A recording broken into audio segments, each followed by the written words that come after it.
It's time for the Daily Planet podcast show. So sit back, relax, and give us a go. Scott and Matt and maybe a guest, undertaking an epic pod quest. We're gonna ramble on about movies and books and television and directors and film festivals and this really long list of stuff that I know nothing about, but they gave it to me and they really wanted me to read through it.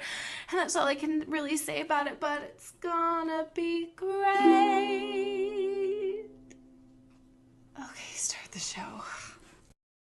Hello, and welcome to the Daily Planet Podcast, your weekly podcast for all things movies, TV, books, and anything else we feel like talking about. My name is Scott Daly, editor-in-chief of DailyPlanetFilms.com, and I'm joined as always by my co-host and co-editor, Matt Freeman. Matt, how you doing today? I'm doing moderately well, Scott. I'm excited to talk about one of my favorite stories ever, The Lord of the Rings. Yeah, I am too, Matt, and you sound a little sick over there, buddy. That's right. You're going to be hearing the clicking of a cough drop in my mouth as we progress through this podcast, so we're top professionalism tonight. How about you, Scott? How are you doing? I am recovering from a sickness, too. I don't know if you can tell. My voice is not 100% either, so we're going to call this the sick cast as we both struggle through it, and I'm sure by the end of it, both of our voices will be weak and destroyed. But it's okay, because we have a special guest whose voice is not weak and destroyed. A new guest of the podcast, my little sister, Melissa Daly. Welcome, Melissa. Hello. We've had you write for the website before, but we've never had you on the podcast. So hopefully this will be good. Hopefully you won't screw it up for everyone. Thank you. That's a good entrance. I appreciate it so much. No problem. I'll do my best. As Matt mentioned, we are here to talk about The Lord of the Rings. Why are we talking about The Lord of the Rings today? Because it's January, and there's not too much else to talk about in the world of entertainment. We are in the doldrums of the winter when people don't go to the movies as often, so there's no new movies to talk about, really, or anything that exciting. So we're going to talk about some old stuff. There is some new movies coming out in a few months, though, so we're going to play another round of our continuing whenever we feel like it podcast series In or Out, where we take a look at some trailers for some movies and decide whether each of us are in on the movie or out. Excuse me. So, Matt, I think we're going to start with you this time around. This first movie is called Keanu. This is one that we covered on our website on our Trailer Tuesday because I loved the trailer so much. But what do you think? In or out? Yeah, I think I'm in on this one. It looks pretty funny. It looks like a style of comedy that I enjoy. Of course, with the caveat that by saying in means I'll see it eventually, but probably not in the theater. Cool. Melissa, what about you? Definitely in. I love kittens, so I was sold immediately. Yeah. I'm not familiar with this comedy troupe, though. Scott, have you watched other things that they've done before? Yeah. So they had a show on Comedy Central called Key and Peele, I think for 3 or 4 years, and I've been watching it basically since it started. It's really funny.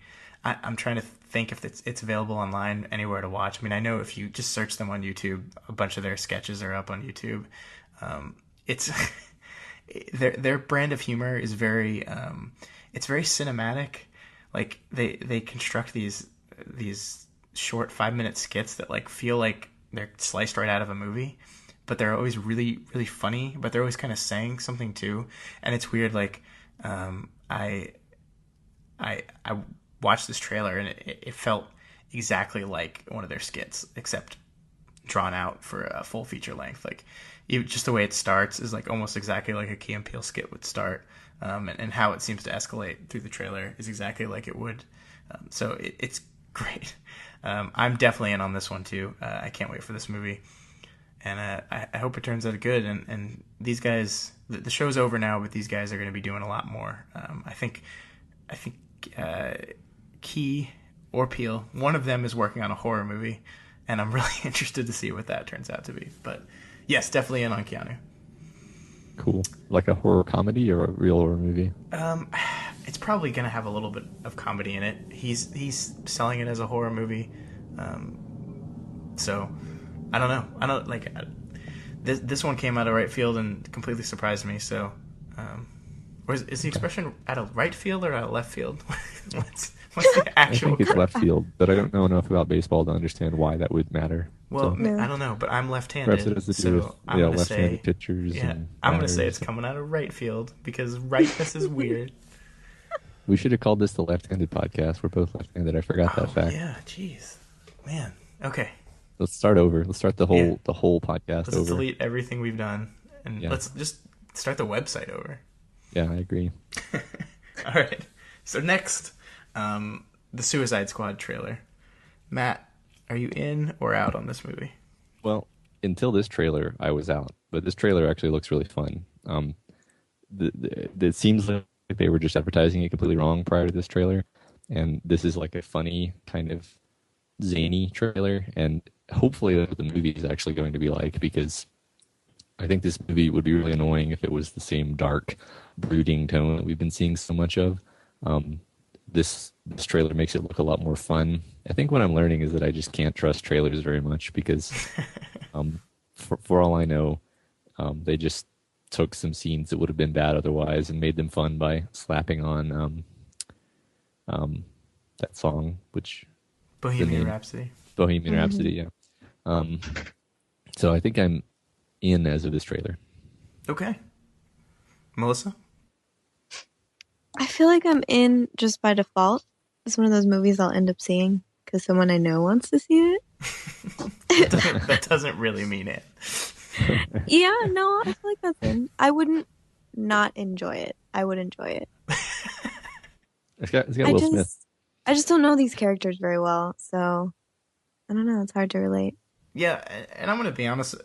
I like comics a lot, and I know very few of these characters. I mean, I know Harley Quinn, I know Yeah, Killer Croc, and I know Deadshot, which is Will Smith's character. But that's basically it. Yeah, and I don't really care what they do with these characters. We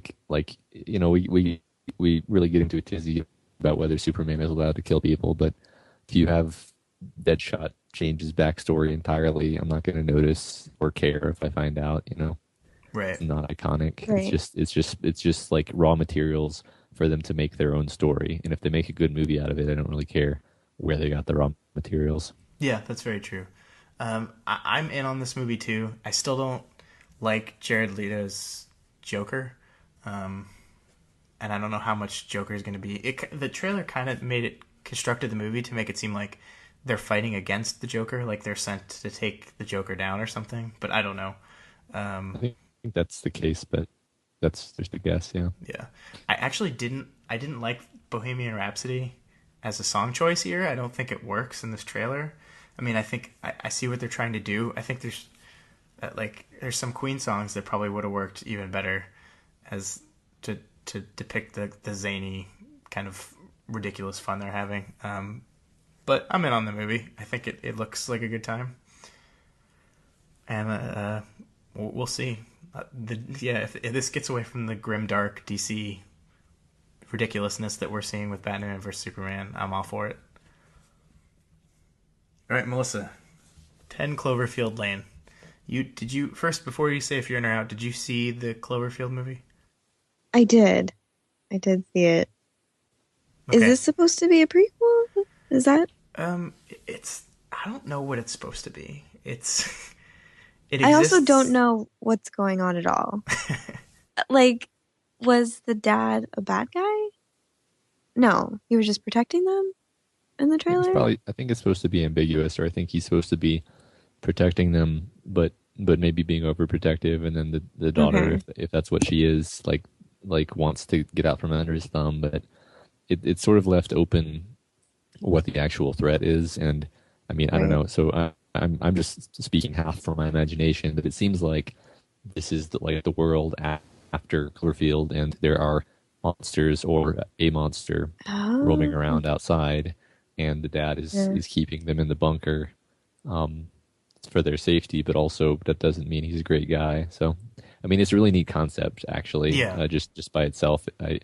And I feel like it's going to be pretty good. Yeah, I don't know. So Melissa, you didn't answer. In, If I out. was in or Yeah. out. I don't want to say into all of them, but I don't know. I'd like to see it. See where they go with it. All right. Yeah. Matt? Yeah, I sort of interrupted Melissa's Yeah. answer to give mine, but yeah, I think I'm pretty big in on this one actually. I liked Cloverfield and I like JJ despite his I don't know. I like JJ. I admit that. But even Star Wars worst movie of 2015, Matt. You know, he did his best. The man tried. Yeah, I'm in on this one too. I think, unlike what I said with Suicide Squad and the music selection in that trailer, I think the music selection works awesome here. I love not only the song selection, but how they chose to slow it down as kind of things start to go weird and the tension ratchets up. This trailer worked on me. I don't know if the movie's going to be good. I have no idea, but the trailer sold it to me, and I want to see it. I think maybe they're actually just inside the mystery box, Matt, and that's what's going on. Interesting. Not sure what that means, and that makes it even more interesting. Yeah, there you go. But that means we'll never find out where they are. Like I could fully see this movie ending with her that point in the trailer where she looks out the window and freaks out at what she sees. I could see JJ ending the movie on that. Those make me so mad. I would prefer that to another giant CG squid spider. Yeah, that's true. Which is what it's going to be. I mean, like there is no mystery. It's going to be a giant squid spider of some kind. Why would you put Cloverfield in the name? If it's not if they're not going to show that. And maybe I don't know. All right. Next movie this is actually an older trailer. This one came out in December, but I wanted to talk about it anyway. It's called Everybody Wants Some. This is the Richard Linklater spiritual successor to Dazed and Confused, which is a movie about high schoolers in the 70s. That's the movie that, and I'm now blanking on the actor's name. Wow. Anyway, I'll think of it as Matt is telling me whether he's in on this movie or not. I don't think I am. I have a well-known beef with Linklater, and it seems like his brand of cultural interpretation is diametrically opposed to my interpretation, or something like that. Because you could view Boyhood as a kind of piece of social criticism, and this movie seems even more on the nose, where it's like, let's take this era and talk about college students. The type of humor depicted in the trailer is also not appealing to me, so thumbs down. All right, Melissa? Well, it looks pretty funny, so I'm definitely going to see it, but I don't know. 80s seems a little tired to me, maybe. And I did not like the lack of women. There's only one hot girl. That's it. Very upsetting. But I'm going to see it. All right. It was Matthew McConaughey was the name I was looking for, by the way. Oh. I'm a little upset it took me so long to get that. But yeah, so Dazed and Confused was his first role. The thing that I think Linklater does really well, and Matt, you might disagree with me here, I think he manages in whatever he does to accurately capture the world that he's trying to. I think with Dazed and Confused, it's one of the most accurate depictions of what high school is, in general, and also at the time. I watched a movie of his really recently called Bernie, which is a movie about a East Texas funeral director who murders this woman, and that I've never been out to East Texas, but I read enough to understand that he basically nails what the people and the type of place East Texas is. So I think, I think he's probably going to do it again here, like nailing what college is, at least college for a group of baseball jocks, which is what seems like the main characters of this movie is going to be. And maybe he's going to nail, what the 80s were to a certain extent. So, I mean, I think I'm in. I'm interested in seeing, how this turns out. It might not be great. I mean, I think it's really tough to follow up Dazed and Confused, because that's a really great movie that if you guys haven't seen, you should. But yeah, I'm in. I'm being boring this time. I'm in on all this. Right, so our last movie is, lo and behold, Reveries of the Connected World, which is a documentary by Werner Herzog, which is, of course, if you read that title, you say, of course it's Herzog, because it's one of the most ridiculous titles that only he could get away with. So hefty. Yeah, but it's a documentary about the internet and what everyone being connected in the internet means and what it does. Matt, I kind of picked this one knowing that you would probably like it, so please don't let me down with your opinion. Oh, interesting. Well, you see, I've given far too many thumbs up on this podcast so far. So Herzog, he's made a lot of unwatchable movies, actually. That's true. Like I got my wife like a box set of Herzog movies, and for some reason I didn't realize that it was like the box set of unpopular Herzog movies exclusively. And like you go through them and they're just all really weird and not weird in like a that changed my life way, but just weird in like a why would you do this? So Herzog doesn't get a free pass from me, actually, but I do like most of his, or I do like a lot of his things, I should say, and I do like the internet. So yeah, I think I will watch this. This is kind of a more lukewarm though. All right, Melissa, what do you think? Well, I just looked up this guy because I have no idea who this is. And I don't know what any of these movies are. So, from a purely trailer standpoint, it looks pretty entertaining. It's a documentary, social commentary. It's right up my alley. I like it. But it's also kind of terrifying. I don't know if that was the goal. We're also It's reliant. Herzog being terrifying was the goal. Okay. Well, it worked. Okay. You have to look up Herzog inspirational memes. Okay, I will do that. I feel like we've opened this whole new world for Melissa. Enjoy. Yeah. Oh my gosh. Yeah, we don't talk about documentaries very much on this podcast or this website, but I love documentaries. I think they're great. Yes. And I think this is a very interesting topic. I think, again, it's gonna be really weighty. You can tell by the title.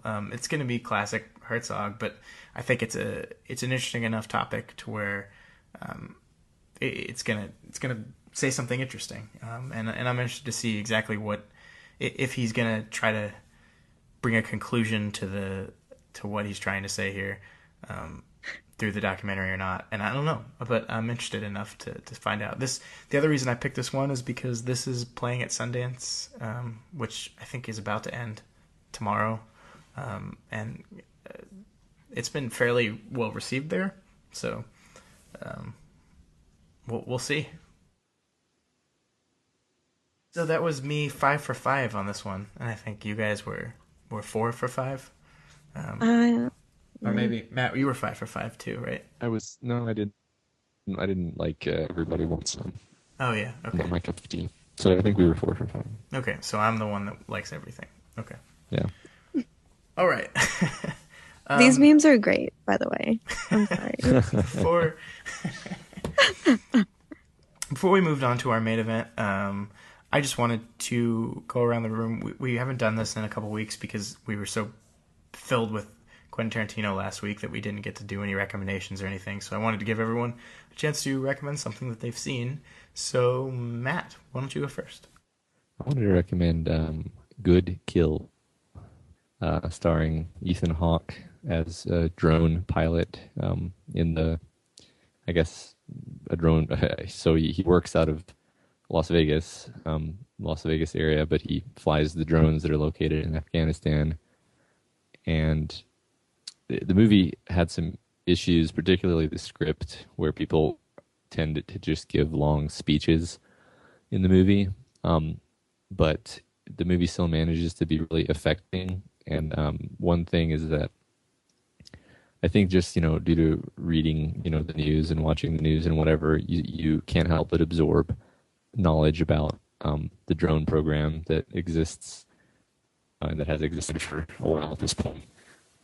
But there's a difference between knowing all these facts and some of these more atrocious facts and having them all put together in a narrative and being forced to watch it. Because I'm fairly sure that the movie is factual, and I think it's actually based on a book, which was like an autobiographical account of actually being a drone pilot. So it's just very jarring and affecting to be confronted with these things that our country is doing. So I recommend it more as like I rarely do this, but I recommend it more as like a political awareness thing than an entertainment film. Huh. Yeah. Where'd you see that on? It's not on Netflix, I don't think. I don't remember. It might have been Amazon. Okay. So it is streaming places, though. I believe there's also a chance that I got it on Netflix. I'm genuinely completely unsure. Okay, well, we'll look it up and put a link in the show notes to wherever it's streaming. That's cool. I think it's kind of ironic, and I know it is true that most of our drone pilots are out of Las Vegas. That's where the big drone flight centers are. I think there's a little bit of irony to that Las Vegas is this place where you go to kind of like lose yourself into this false world that's kind of disconnected from everything else. And yeah, I mean the movie absolutely plays on that very, very well, because the pilots will go from like a day of literally just killing dozens of people, and then they'll go have drinks in Las Vegas, and like the contrast is very intentional.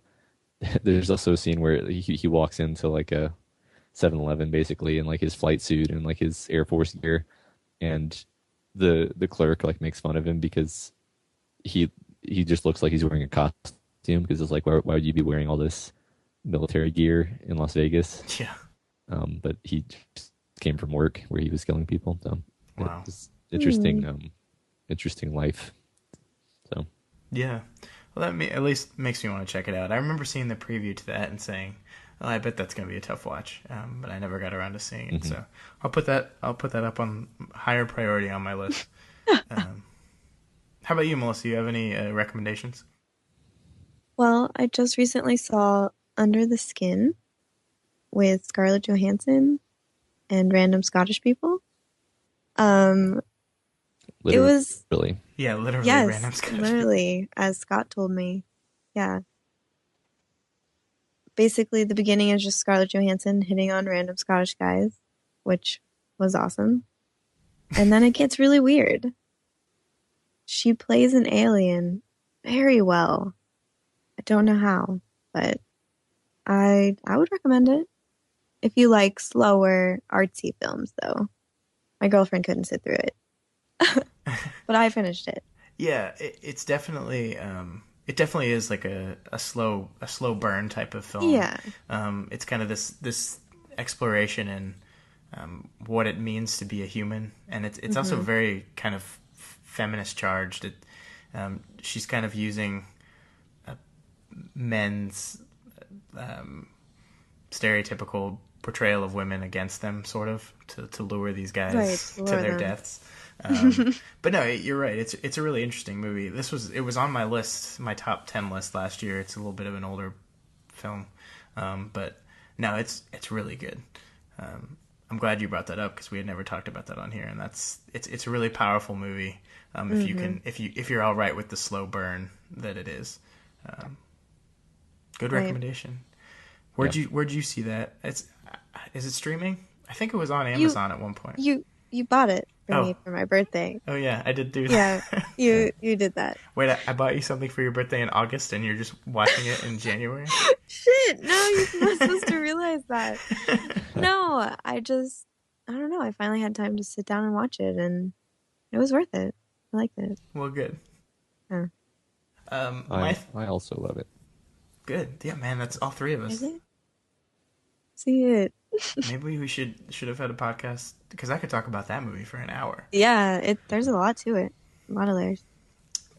My recommendation is something that I checked and I could not believe I never talked about this on the podcast before because I've been telling everyone I know about it every moment I see them. Is the hip hop musical Hamilton, Oh, yes. which I love and have not stopped listening to since I heard it the first time. I want to make it clear that I'm recommending this without actually seeing the Broadway musical because all I've done is listen to the soundtrack on iTunes. That's all I've done, and I'm still in love with it. It's so good. Like so it basically follows the life and death of Alexander Hamilton through the Revolution to his involvement in the first cabinet and all the way up until his murder in the duel by Aaron Burr. And it kind of portrays Hamilton and Burr as these guys who met as friends and then had completely different ideologies on what was the most important thing to do in both life and the revolution. You know, Hamilton's a guy who was very outspoken about his opinions and wasn't afraid to share what he thought about things to everyone, which pissed a lot of people off. Burr was a person who kept his opinions very close to his chest and tried to appease everyone. And those ideologies continually conflicted with each other until Burr got so pissed off at him that he shot him. But the musical is... the songs are so good. The story's so great. I've heard it's even better when you see it live. I can't stop. Like, everyone needs to listen to this thing. Just sit down and listen to it. Like, not like in the car while you're running. Just like sit down, take some time, and focus on it and listen to it because it's so good.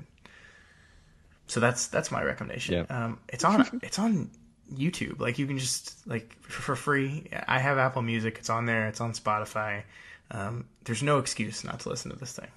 Yeah, it's funny. I've been aware of this for a while, and you've been telling me to listen to it. And the reason that I haven't yet is that I haven't been able to set aside time for it because I don't want, like, I kind of know it's going to be great, so I don't just want to, like, listen to it while I'm on the train or something. I want to kind of actually enjoy it.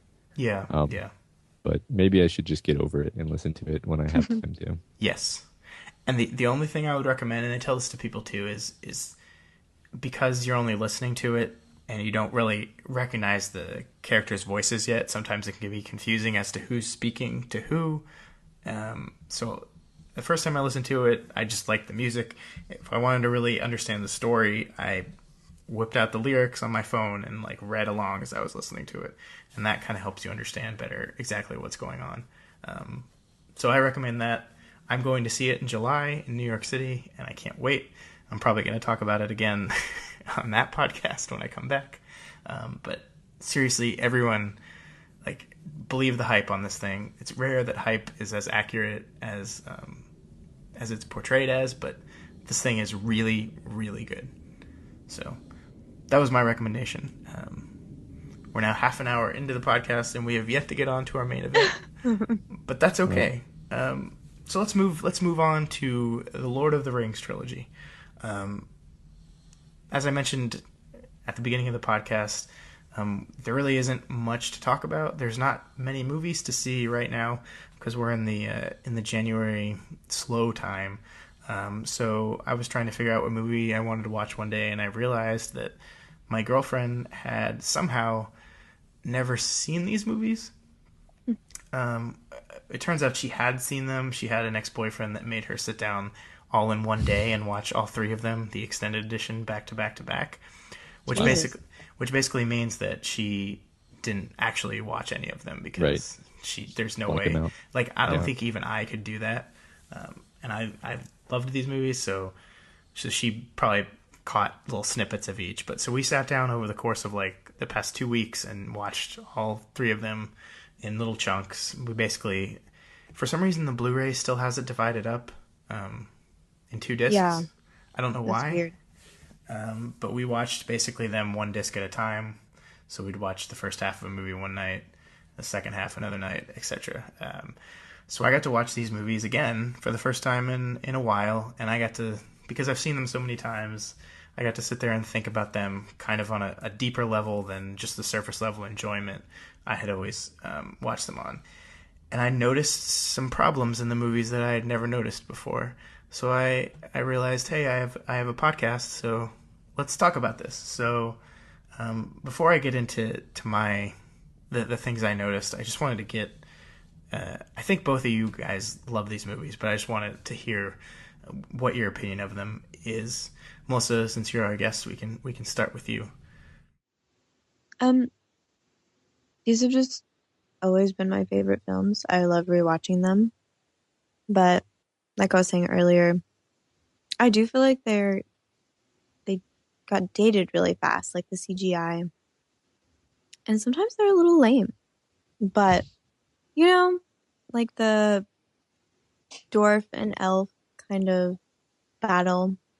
I don't know, did that go on in the books? I've never read the books. I've only ever seen the movies. So I feel like I miss a lot not knowing the full Yeah. story. But they're very entertaining. And I will keep rewatching them until I die. Okay. Matt. So I've always loved Lord of the Rings ever since I read it in early high school. It affected me a surprising amount, and I was one of those people who went and read the Silmarillion and all the other background material that I could, and I was really obsessed and obnoxious about it in the sense that I was a very overt fan, was very excited about the movies, and always loved the movies.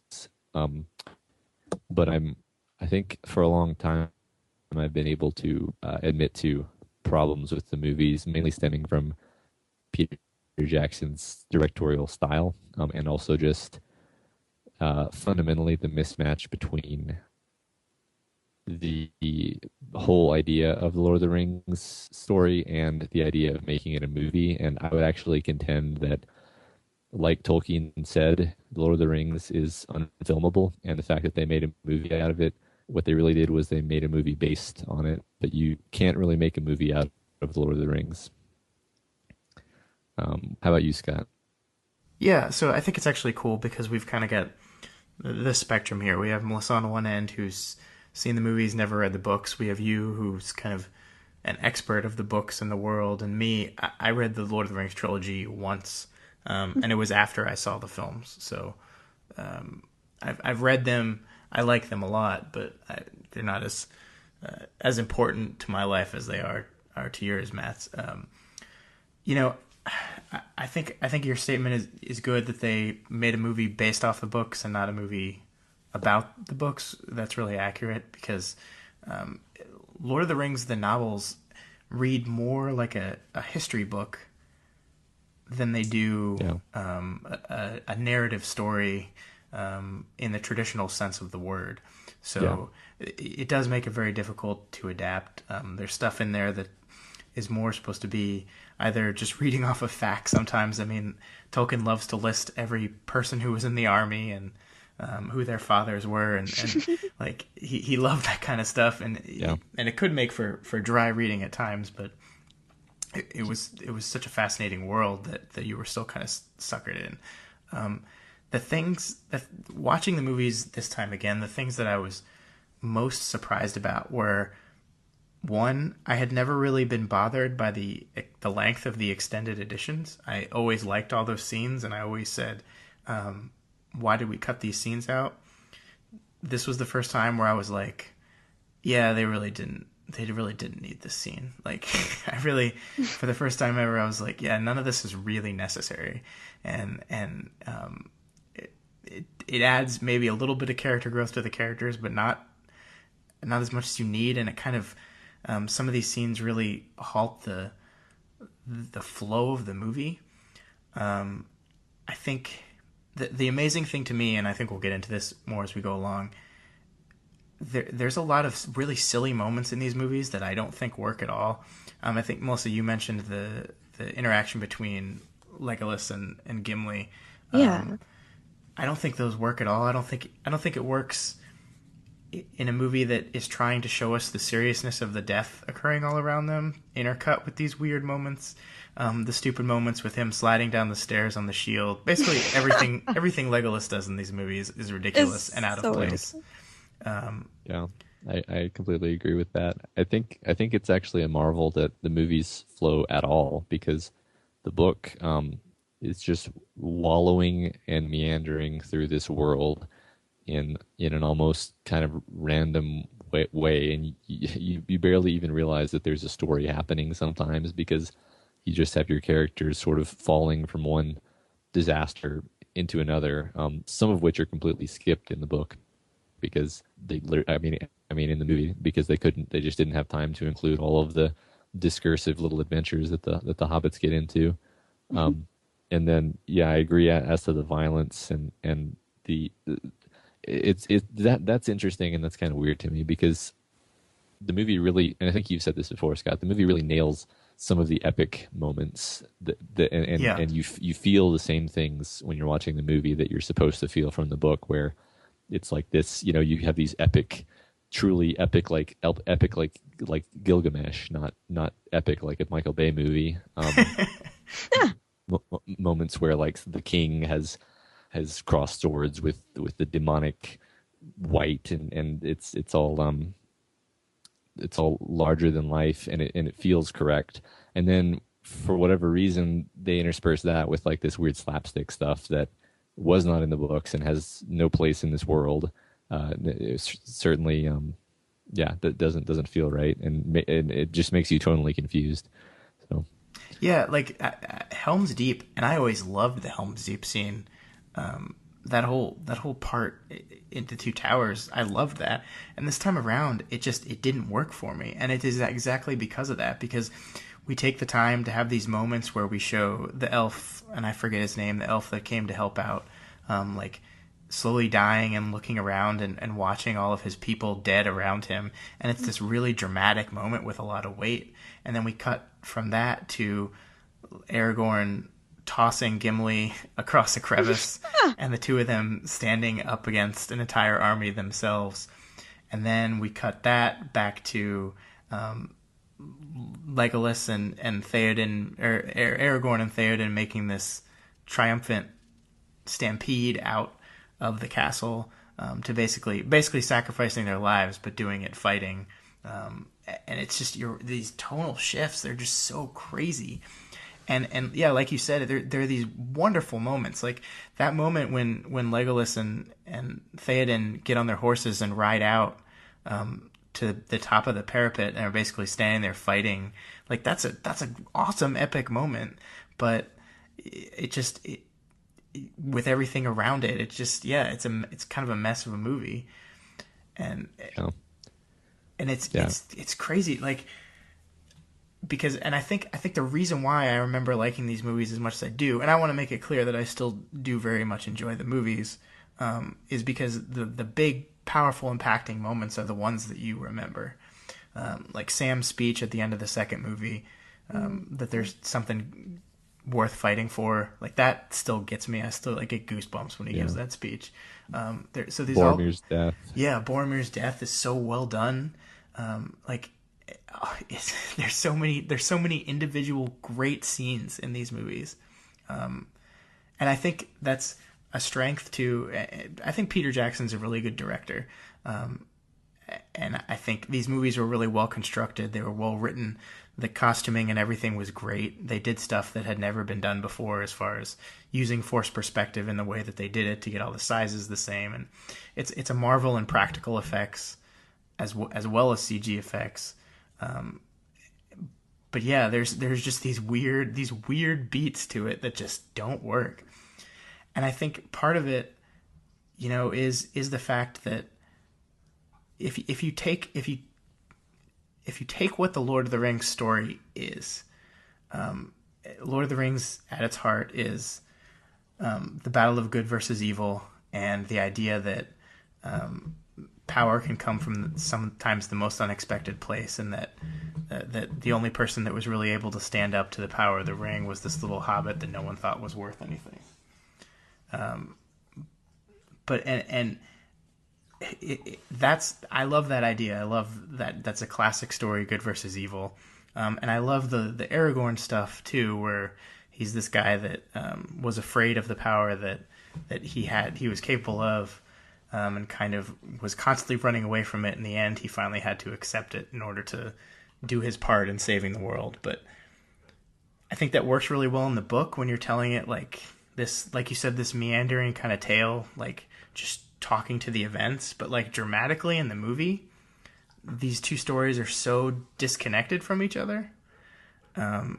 And the movie tries to link them up by, with the end battle having Legolas, or I keep saying Legolas, having Aragorn march to the gates with his army in order to distract them for Frodo's sake. But that feels like it's really forced to me. I don't know. I've been speaking for a while, Matt.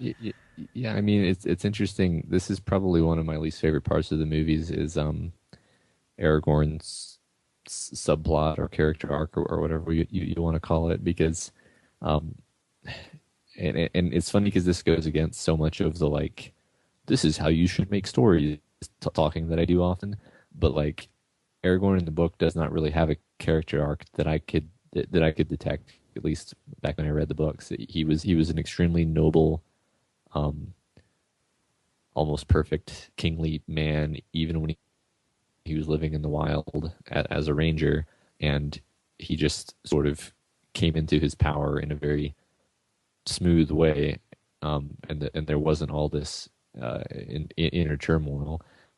And in the movie, he has all this inner turmoil, and you really don't understand. I didn't understand, and I still kind of don't understand um, why he has this turmoil. Like, um, what is he? What is he afraid of, and why is I he think afraid of it? he's ashamed of being a man, isn't he? Being a human He would rather be an elf, I guess. I don't Yeah, know. and I think or that something. I mean he's very much aware of the failings in his bloodline. But the thing is, the movie had so much stuff to fit in that really all it talked about was, okay, Isildur messed up. He should have destroyed the ring. He didn't, and then it killed him. And then that's all we really know. So Hmm. like that's generations ago, and like Yeah, he's eschewing the like why are the line of kings no longer in power? Like why was he self-exiled? Like there's these gaps, and they try really hard to plug them and like you said, create an arc for him. But it's I never really got it either. Like yeah, I didn't get like I think I understand his hesitancy around the ring because he knows that it's in his blood to be corrupted by the ring. But like before the ring was even discovered, he was already living in the north, exiled as a ranger and refusing the crown. And why was that? Like, and this is all stuff that is mentioned in the books because they have time to tell the whole story of all these families and what exactly happened. And they tried really hard to create something in the movies, but they just couldn't. And I think that speaks to what you said about its unadaptability.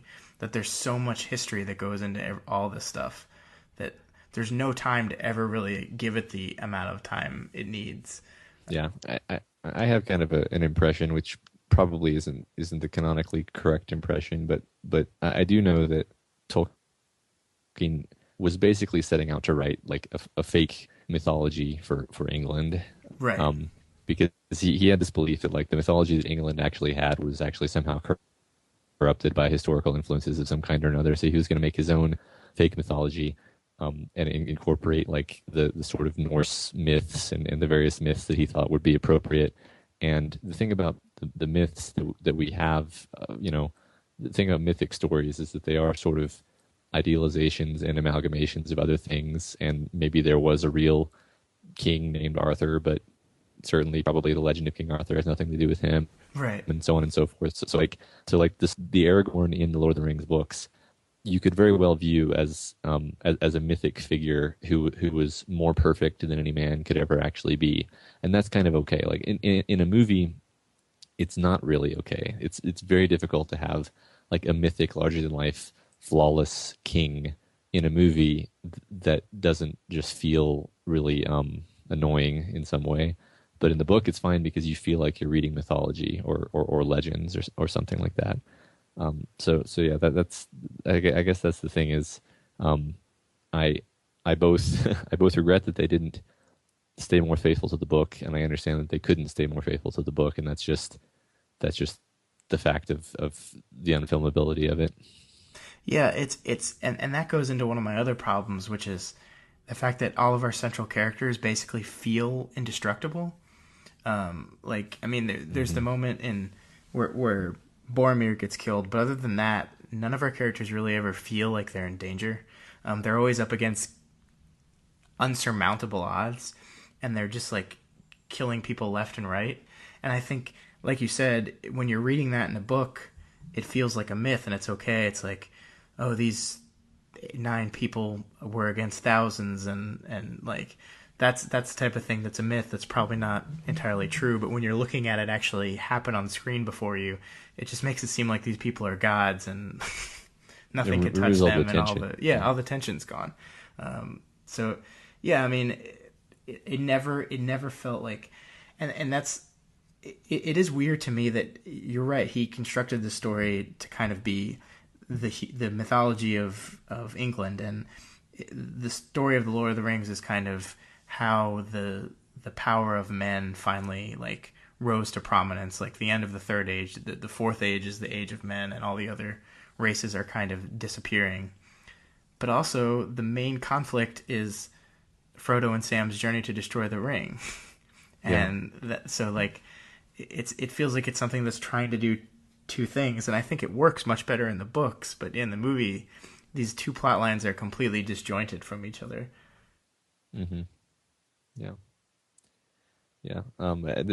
Going to your point about um, the characters feeling invulnerable, I actually, and maybe this is because I was like 14 when I read the books the first time, and thus I hadn't consumed a lot of stories and didn't really understand the rhythm of how stories work.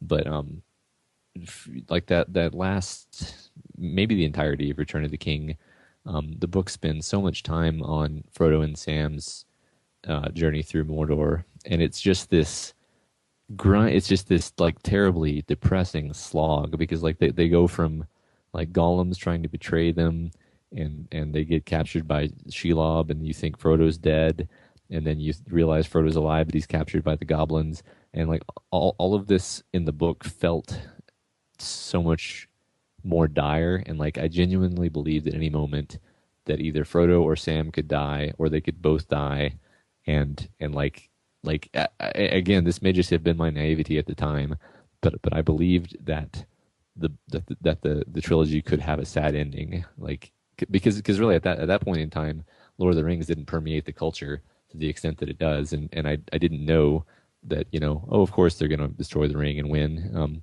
because it's a meme. Um, but like in the movies, and I don't know, maybe again maybe I have the opposite problem now that I've watched the movies too many times. I've watched too many movies, so I know that the heroes aren't gonna die, you know, Yeah, prematurely. because when I first saw the movies, I had no idea. I didn't know Hmm. how it was going to end. So those scenes for me were very powerful in the movie. I Well, that's was, good. yeah, I think just being a kid made Hmm. it a lot more enjoyable. But Yeah. that's true. I felt the same way because when I saw the movie, I didn't know how it was going to end either. But I will say that I thought the Mordor stuff with Frodo felt very rushed. In the book, they spend way longer in Mordor than they do in the movie. They kind of once they get out of Shelob's tunnel, it's kind of like they just walk for a while and then Yeah.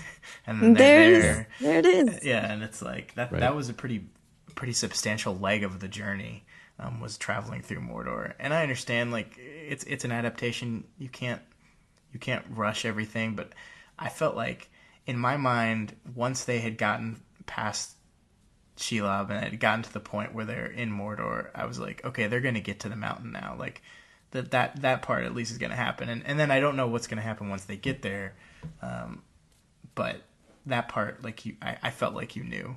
Um, Yeah.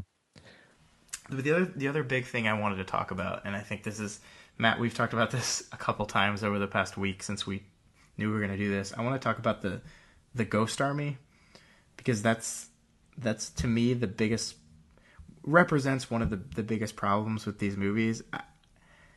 I hated that when I saw it. I still hate it now. I hate it even more now. I hate that this it's basically a Deus Ex Machina. It's this we wrote ourselves into a corner and we need some powerful, unstoppable thing to get us out. I didn't even like it in the book. I liked it better in the book, but I just it's so weird and out of place and like I don't understand it. Matt, what is your thought on this the ghost army that saves the day? Yeah. Well, I remember the way the book used it as being different than the way the movie used it, but this is it, I I just don't remember it being that big a deal in the book, and maybe I'm just misremembering or wishful thinking. But I totally agree with you that it's a very distracting Deus Ex Machina because, um, yeah, I mean you're invested in all these characters having this big battle at Minas Tirith, and then Aragorn comes in with this giant army that he sort of got for free. Like he just got it because he was Isildur's heir. Yeah, he That got was he that. That got was the it. sword that he didn't even forge himself. It just someone brought him a sword, and it's Yeah, like go take the sword into this tunnel, and these people will do what you say. yeah, right. Yeah, it's. I mean, if it had any narrative function, it just legitimized him as Isildur's heir in in a kind of a more metaphysical sense. Um, but who cares really?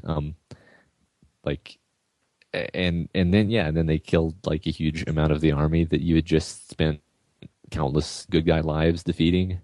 Yeah, So yeah. I think, and now that I'm thinking about it, I think the reason why it pisses me off so much is because right before they show up, or actually during the part where they show up, there's this whole big dramatic scene where where Theoden, Theoden Oh, is with the other killed girl. and Yeah. yeah, Eowyn kills the Witch King, and it's this huge dramatic scene where like the king dies and she like manages to kill this unkillable monster, and then like right after that, it's like first of all, right after that we see Legolas surfing on the trunk of an elephant, yeah, and right, then yeah, these green ghosts show up and just mop up the rest of the army, and it's like, well, shit, guys, couldn't those have come like 30 minutes earlier? right, Like that's just it's so weird and out of place, and it completely kills the meaning of Theoden's death and Eowyn's moment of finally. That's the moment for that character, and I know she doesn't have near as big of a role in the books, but she is still the person that does that in the books, and that's her moment of triumph, and everything that happens after it kind of spits on it to me. yeah, yeah. I think it cuts away from her moment way too quickly because the, that was like Theoden's death and her doing that was in my mind like the scene of that battle. Yeah, Like that was the dramatic high point of that battle, and everything after that was just denouement. It was just relieving the success or the victory or whatever, because basically by killing the Witch King, she had not necessarily won the battle, but pretty much won the battle. So definitely turn the tide. Yeah, yeah, and that moment has way less importance yeah, in exactly. the movie. And Yeah, I think it's funny when I first saw it, the line "I'm no man," like it's one of the biggest roll your eyes line yeah, in the world. And then I went and looked it up, and that's exactly what she says in the book. That's yeah. literally carbon copy from the book. I couldn't believe Right. it. I Well, loved when she said that. I I mean, it's good, but it's definitely like a roll your eyes kind of good.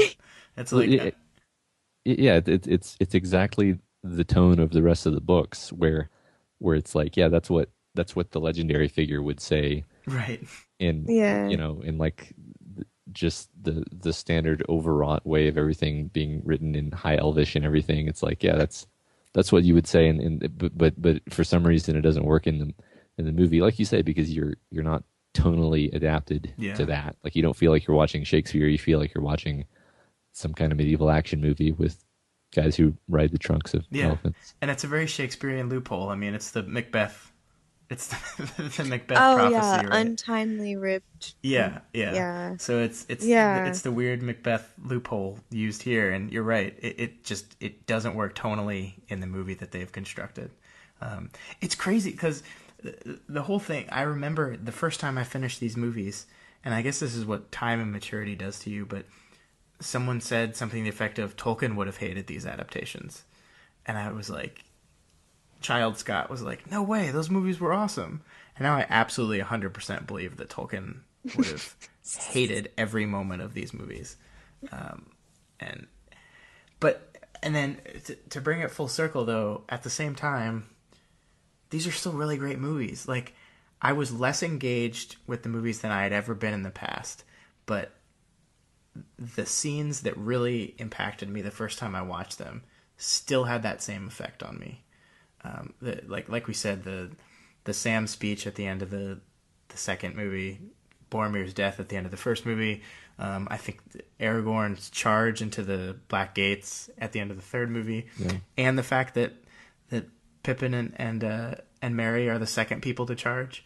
Like Yeah. these little small amazing moments. Not only are they the second people to charge, but the movie takes time to show that they're completely overrun by the faster people behind them. Like all these really great moments. Yeah. And the movie's chock full of them. Like the Sam, like at the end of the movie saying, "I can't carry it, but I can carry you," and then picking up Frodo, and like there's all these great like goosebump inducing moments in these movies. The Gollum stuff, we haven't even barely mentioned Gollum, and Oh, yeah. and like Gollum is just, I mean, I haven't seen these in a while, so maybe the CG doesn't stand up or whatever, but like that character absolutely steals these movies. It doesn't stand up as well as it did when it first came out, but it's still remarkable considering the time. I mean, that they invented technology to make that work, and Yeah. it's one of those things where when George Lucas said everything is Jar Jar, if Jar Jar works, everything will work. Yeah, that was right. wrong. But if Gollum hadn't have worked, that nothing in these movies would have worked at all. And the fact Yeah, that Gollum and worked as well as he did is like a miracle. yeah, I mean, one of the most tragic, I think probably the most tragic moment in the whole either books or movies is when he like finally gets the ring at the end, but at the cost of his life. And I think you've bought into that character enough in the movie that you really do feel that. Yeah, you kind of, and it's so great. Like it's so well constructed, and Tolkien, for as dry as I think his writing is sometimes, really knows how to construct a story. Like the fact that it's kind of Gollum at the end who saves the day, in a roundabout way, the greed of the ring is what killed the ring in the end kind of way. But I mean, he's Frodo is completely taken over by it, and he's the one that wrestles it from Frodo and causes its destruction. That's just really great. And you're right, if you didn't buy off on him as a character, if you didn't buy off on the moment where Gandalf talks about the fact that Bilbo pitied him might play an important role in everything to come, Yeah. that had to work, and it did. So yeah, I mean, it's very, I feel like we're kind of going around in circles, but you know, I said this to you earlier today, Matt, and it's like these movies from a very high level work really well. It's when you start to get down into the weeds and think about it structurally and narratively that things break apart, which is probably why I think that they worked so well on a wide audience, because people, not everyone sits down and analyzes movies like we do. They just sit down and want to enjoy something, and it's a very classic tale. It's easy to tell who the good guys and bad guys are, and like the MacGuffin of the movie actually makes sense, and the good parts and bad parts of it make sense, and the reason to destroy it makes sense, and it's well constructed, and they're good movies, but they have problems. I don't know if we've learned anything today. Yeah. Yeah, I don't really want to particularly, but I could go on about Peter Jackson's weird direction with his like fish island snap zoom thing that he does repeatedly. Yeah, let's talk about that for a little bit Or because yeah, Peter yeah, Jackson's a horror director. That's what yeah. he started in, and Really? yeah, the Frighteners. He made the kind of a horror comedy, but he Oh, before these he never really made an epic scale type film before, and he does pick weird lenses. He picks weird shots, and there's some really interesting zooms in here. The part that I think it works great in, and I don't know if you disagree with me or not, Matt, but everything in Shelob's cave works great and feels almost foreign to everything else that's going on because that scene basically devolves into a horror scene, and all of a sudden all the angles and the lenses and everything builds Work. tension and horror and work there. Yeah. Yeah, he does seem to sort of be awkward when he's trying to film these idyllic Hobbiton scenes. Yeah, Um, yeah, but but he did yeah, he mastered the helicopter long running scene really well.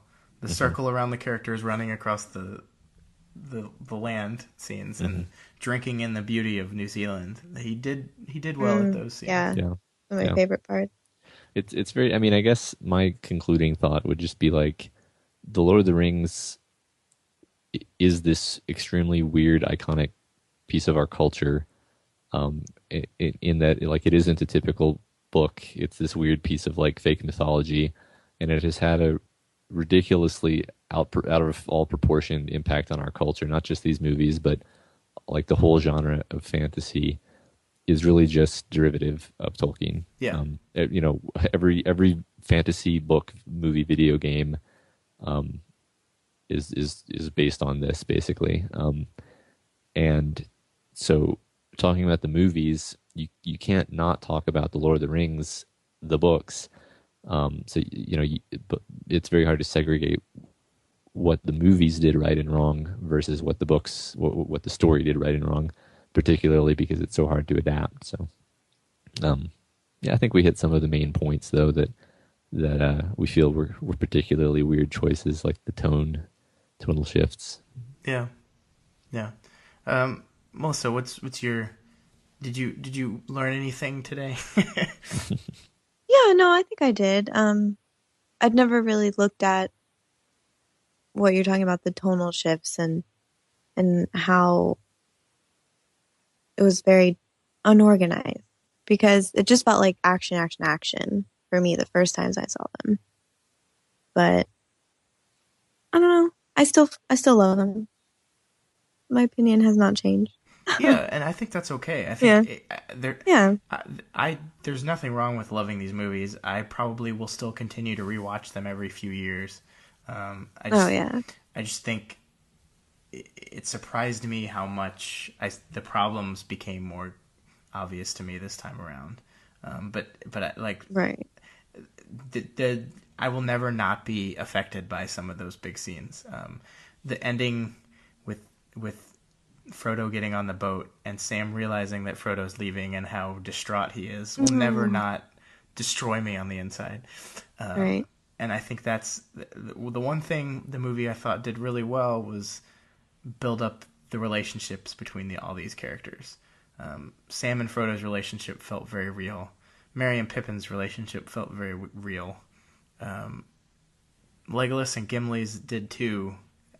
How silly it was, but still it felt like a real friendship, Hmm. despite the tonal problems. So that part I thought was really well done. But yeah, I mean, I think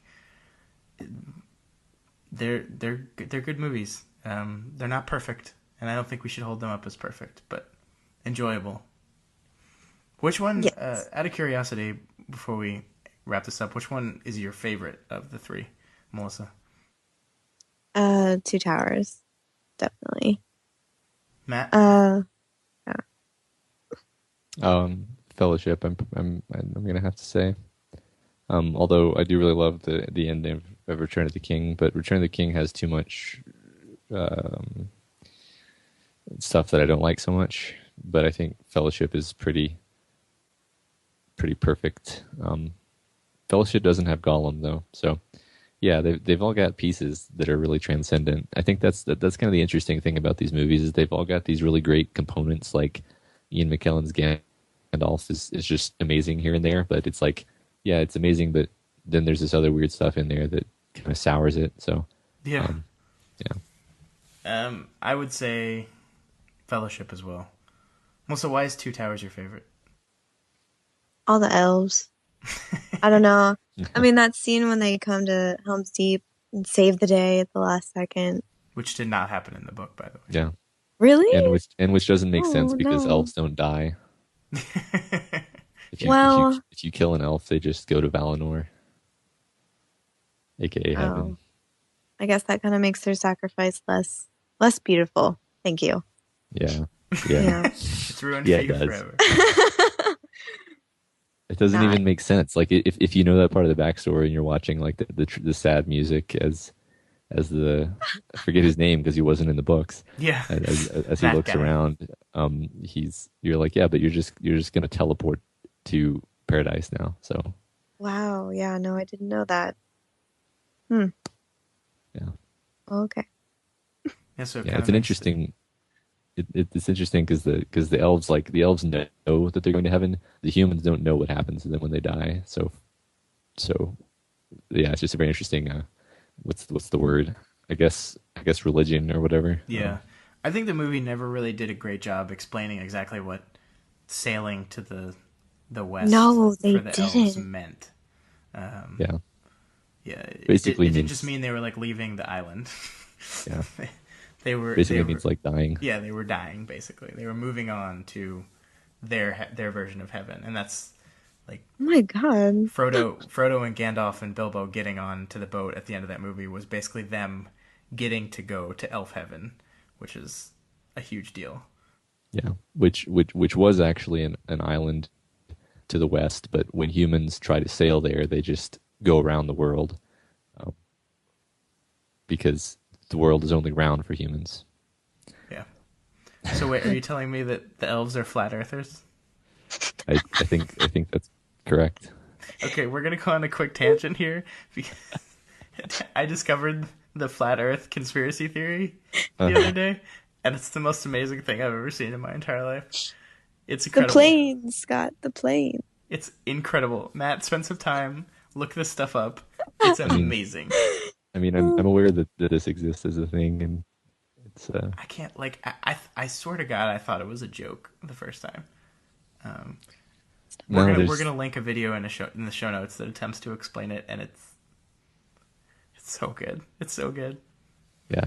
One of the explanations is that the sky and the stars and the sun and the moon is just a really high definition television. Yep. Don't cut funding to education, everyone. Okay. Anyway, so that's Lord of the Rings. I think we all still really like. I think we all still really like the movies. We all agree they have their moments. If you're a Lord of the Rings lover out there, I hope we didn't upset you with some of the people that really love these movies. Like when I told my sister Cindy that we were doing this podcast, she said, "If you insult my movies, I'm going to cut you." So Okay. sorry, Cindy. Lord of the Rings has a lot of problems, but they're good movies. The books are good too. Matt obviously loves them, but so that's all we had for this week. Next week, I have no idea what we're doing. We're gonna have to come up with another thing because again, there's no real big movie or anything coming out to talk about. We'll come up with something, right, Matt? Yeah. I'm scanning my bookshelf to just come up with something we can talk about. Yeah, I don't and see anything. hopefully we HTML will- source code. That'll I work. don't want to talk about that. Yeah. Hopefully, Okay. we'll both be healthier and cough less and have terrible throat noises less. But Melissa, can you be found on the internet? Do you exist on the internet? I don't know. You don't have your own podcast? What do you mean? Do you have anything you want to plug? Is what I'm saying. No. Okay, well, I will I plug mean- something for you. Read my articles? Yeah, there you go. Yeah. Oh yeah. Melissa is I'm doing. reading. Yeah, what? go ahead. You plug it. It's yours. Okay. Well, I'm reading a book from every country in the world. I'm currently on book 2, working on my second article. Book But 2 of. uh it's Sierra Leone is my next country. No, but how many books are there going to be? There's 196, I think. So you'll be done by like August? Yeah. Yeah, that's the plan. Well, there'll probably be more countries by then, though. Yeah, what Oh, no. happens if while you're reading a country book, the country ceases to exist? Well, I mean, I still have to read it though, right? That makes sense. Yeah, I guess so. Yeah. Well, I mean, what you're really getting at is cultures anyway. It's a sort of proxy. Exactly. I would think. Exactly. Yeah. That's still a culture, even though it's not. Yeah, so your first article was on Syria, and it is Yes. up on the website right now. We'll link to that. That was really fascinating. I like that a lot. So I'm looking forward to reading more. So keep it up. Yeah. Let's learn about the people we're murdering. Let's do it. Yeah, drone strikes. Sorry. Yeah. All right. Anyway. Matt, do you have anything you want to plug? Well, I am working on my second.